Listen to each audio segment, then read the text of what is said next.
I'm not afraid of you. You're just something I drew. Sketch comes to us from writer-director Seth Worley and centers around a father named Taylor, played by Tony Hale from Arrested Development, who is doing his best to raise his two children right. There is Jack, played by Q Lawrence, recently from Marshmallow, a terrific independent horror movie that I absolutely recommend you check out. And he is the bigger brother of Amber, played by Bianca Bell. And they are all trying to get through something traumatic that happened in their lives. Taylor's doing the best he can as a father. He has his sister Liz, played by D'Arcy Carden, who was in shows such as Barry and The Good Place. And she's trying to basically help them move on with their lives, do their best. They live in any town, USA, whatever small town this is. It's just any standard town. You really could just have called this small town USA with the location shoots that they did. But that being said, the traumatic thing is that the mother, played by the actress that played Helen in The Walking Dead, is no longer there. And unfortunately, these two children are left wondering why. Like, why in the world did this happen? Why in the world is their mother no longer there? No child should ever have to go through that. It'd be very traumatic, whether it's a blood relative or somebody that raises you. It just happens to be a family friend. You don't need blood to be family. When you have somebody that you are used to, but especially if it's a blood bond, if you love that person, you don't want to let them go. And naturally, Jack, in trying to be the big brother, he might be a little bit overbearing at times, but he obviously does love his sister Amber. Now, Amber is trying her best to get through the days at school, but she's kind of acting out, and also she's doing art that can be at best described as creative, and, well, often it can be described as horrifying, and holy shit, we need a team of scientists to study this young lady. I'm wondering what the hell's going on in her mind. But these drawings are basically, just it's a way for her to just get whatever thoughts she has in her goddamn head. There's a saying in this, you can't control your inbox, but you can control your outbox. There's going to be good, there's going to be bad. It's a way to process all this stuff, and it's a way to just get through life, because life isn't always fair, but you can find the good even in the bad and the sad. And, well, in drawing these in this particular book, let's just say this ends up turning a little bit weird when that drawing book ends up in a place where these drawings end up coming to life, and everybody must solve the mystery why before everybody is history. Sketch Tales, woohoo! So, when I saw the name of the writer-director, I originally thought it said Sean Morley, and that made me worry, because I'm like, who the fuck would let the former Val Venus anywhere near a film camera? Because, God forbid, he should have never been in front of a fucking camera past, say, 2000, 2001. Because Val Venus was a fucking goddamn, short-lived gimmick.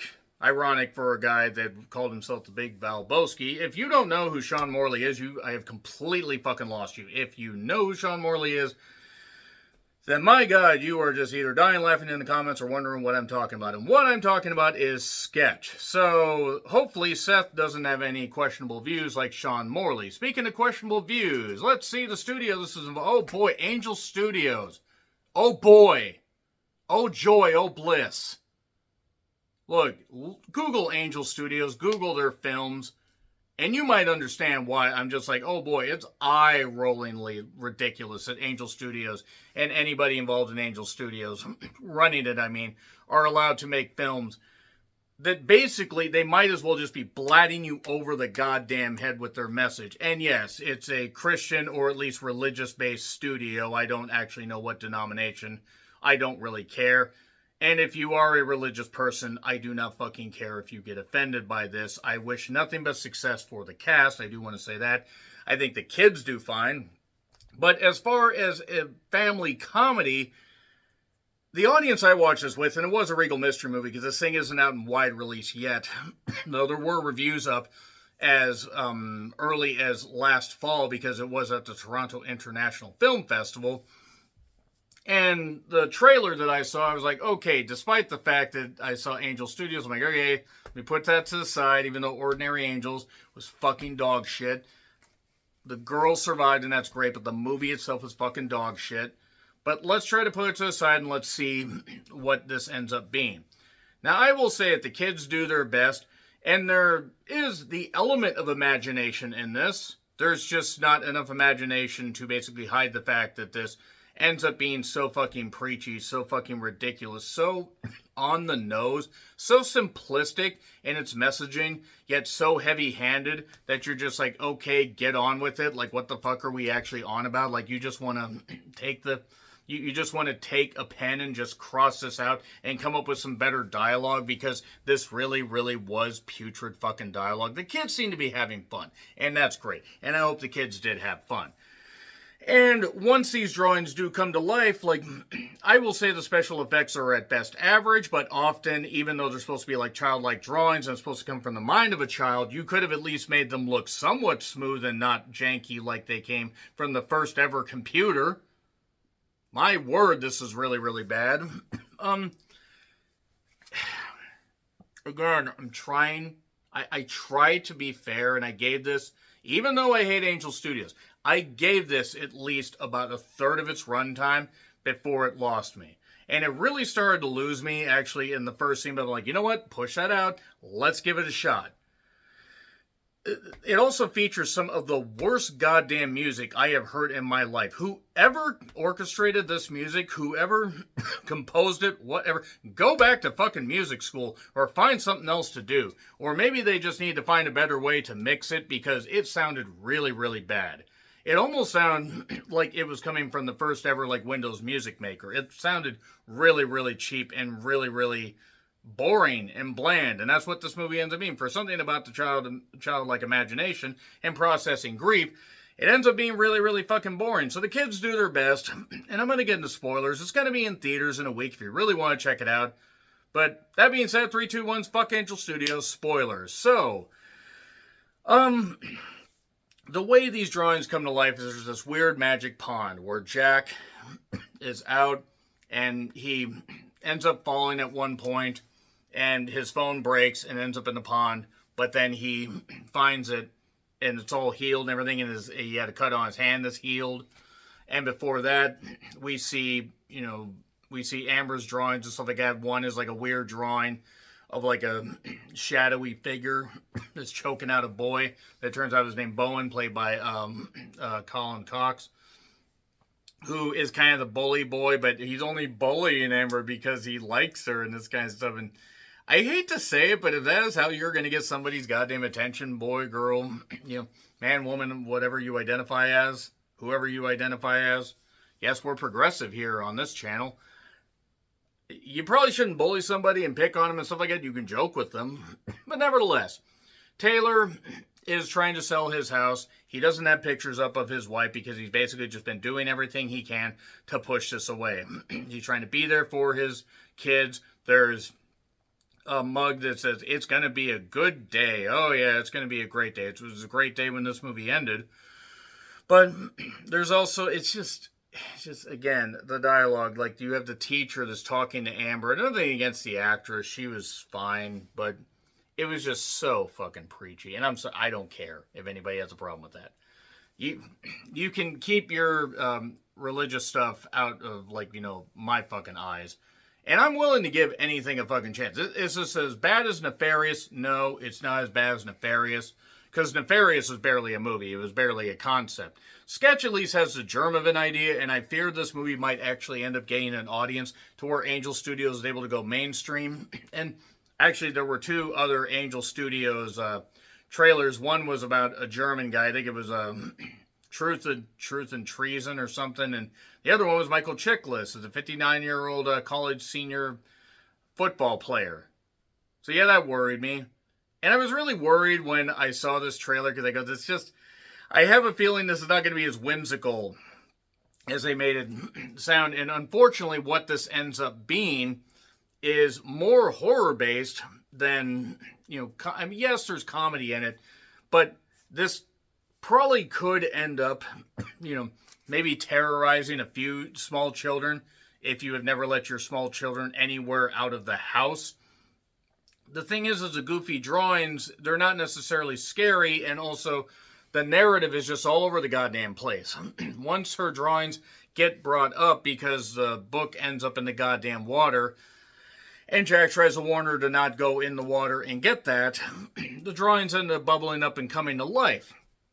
Also, there is this thing about how Amber doesn't feel her dad appreciates her, doesn't like her drawings. She thought that he threw them away, and he brought a toad out with every single drawing. And, one was like of the Wyatt crew. It was him, it was Jack holding a sword and her holding a hook and stuff like that. She also drew stuff on her goddamn arms, almost like, weird lines. Like, those won't factor into the paint, but, you can't erase those. No, you can't erase those because plot armor. But Taylor also, there's this running gag that didn't work the first time, and they go back to it like 2 other times, where his sister, who's a realtor, is trying to show off the house, and he keeps running back in to get something, and he keeps disturbing the sales pitch, which I guess, seeing the owner of the house as you're trying to buy the house run through, I guess is a deal breaker. I don't know why, because it's not like it's going to, lead to him breaking into the house again, but whatever, funny. The kids do what they can. There are some other drawings, such as Dave. Dave's not here, man, which is blue with the one weird blinky eye and the weird googly eye. That he was asleep, but then she put eyes on him and everything and stuff like that and drew him. And then that's when that thing ended up in the goddamn drink. And also there's these, spiders with eyes called eiders. Again, child imagination. I'm willing to give some of this a pass because at least it seems like Bianca Bell was trying here.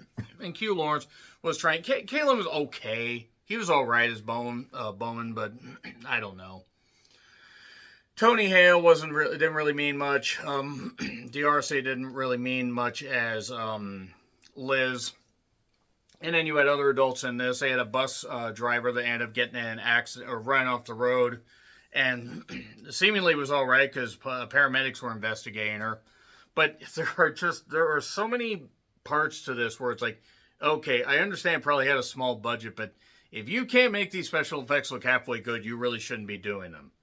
It's like, I know people often have to just react to nothing. Just nothing, look at the nothing there, but who goodness me. And basically what it ends up boiling down to is this is Amber's way of processing grief, and this is her way of working through it. Taylor's been pushing this stuff away, taking down pictures of the mother. Jack's been trying to be there for her. And they end up, these 3 kids come up with this idea of creating a machine that'll suck everything up into the sky. And that's where they're gonna come up with it. They have to throw the drawing in there and do that. Now that's going to be very difficult because there's this one weird hooded figure that just keeps drawing weird shit and is, very, very dark and brooding and stuff like that, and just keeps magic markering shit and throwing it to create more stuff. And a little bit earlier, we see something about, like flashbacks with the mother where, Jack drew a bud on her face, and then, the mother drew something that kind of looked a little bit like a, flower, butterfly, that kind of stuff. It actually ends up being a weird butterfly, but nevertheless. Then we see the butterfly effect. Unfortunately, this did not end up like the butterfly effect, which had 3 movies. They had 3 butterfly effects, despite the first one not being good. The butterfly represents the mother. So, the mother's always around. There's the mother's ashes that Jack had thought about, taking the box and trying to revive her and stuff like that. But that probably wouldn't have necessarily worked. I don't know if that would have been a great idea. Might have gotten the undead going here. It would have been amusing, but I don't necessarily know if it would have fit the tone of this movie, which was all over the map, admittedly. But Amber basically has to confront her fear. She has to confront her goddamn, manifestation of grief, which is this hooded figure.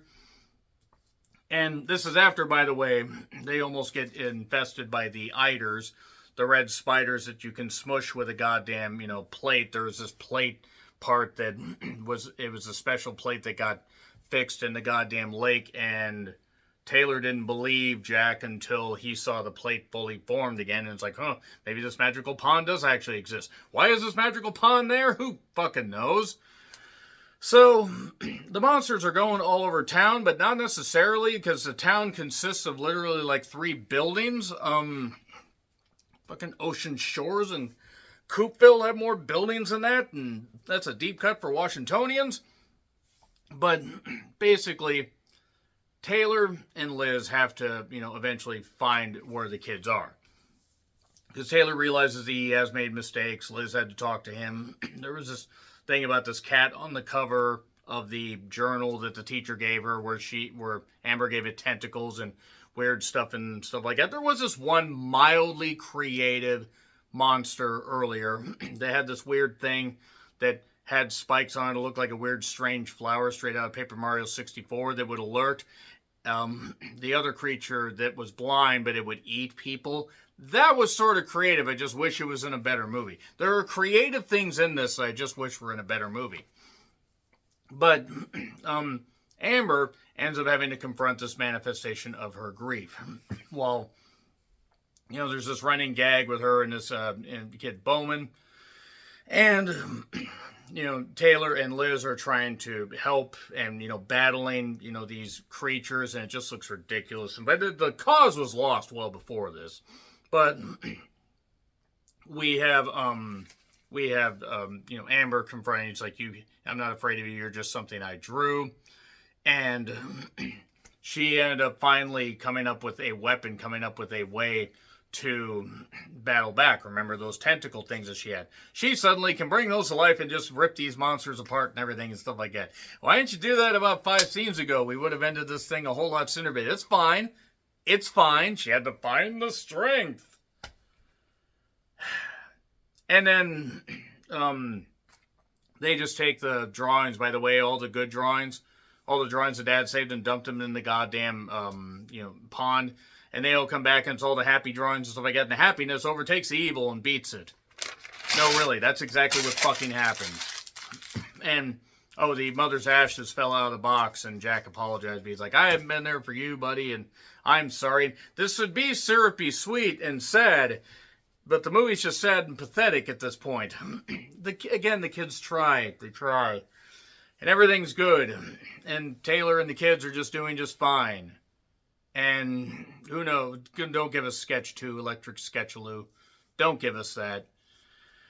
This is not good. I'm sorry. I do not care if people find offense with this. I really don't. If you like this, fine. If this is your shit, fine. I did not like this at all. This gets an F. Despite the fact the kids did their best, this gets an F. Despite a couple mildly creative things, Angel Studios continues to be the bane of my existence because Angel Studios doesn't know how to make actual movies. They just make propaganda. And that's what this fucking is propaganda. And if anybody from Angel Studios is watching this, fuck you, your God isn't real. So that being said, let me know your thoughts in the comments. Like, share, subscribe, Twitter, Letterboxd, Blue Sky handles in the description. I'm John Ritland. Until we meet again, happy trails to you.